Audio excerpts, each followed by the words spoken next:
Quiero decirte, mi Dios, desde el fondo de mi corazón, no, no, no, no olvidaré las promesas, mi Dios, de siempre amarte. No, no, no, no olvidaré las promesas, mi Dios, siempre amarte. Levanta tu mano y alábale a Jesús.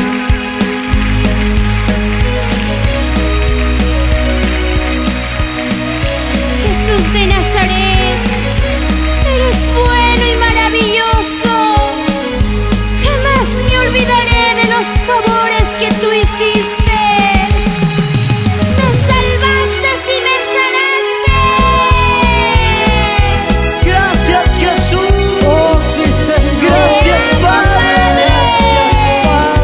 Yo te amo, mi amado Dios. Oh, Dios. Nunca olvidaré de los favores. Nunca olvidaré de las promesas que hicimos tú y yo, mi Dios. Te amo.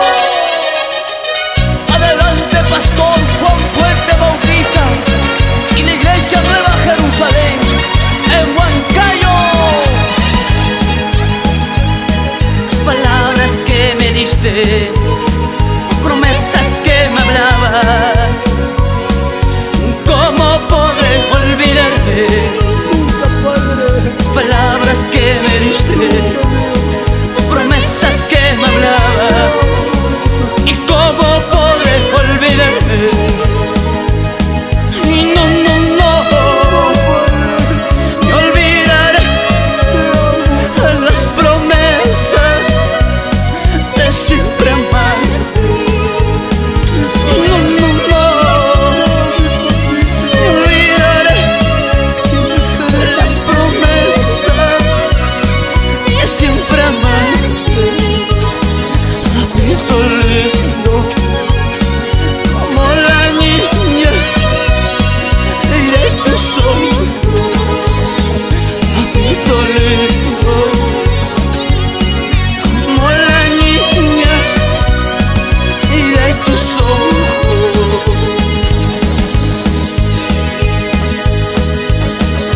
Padre, gracias, porque al encontrarte es lo mejor que me ha pasado. Me llamaste y me escogiste y me diste propósito para vivir.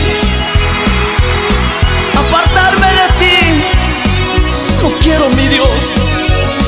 Junto a ti quiero vivir. ¡Aleluya!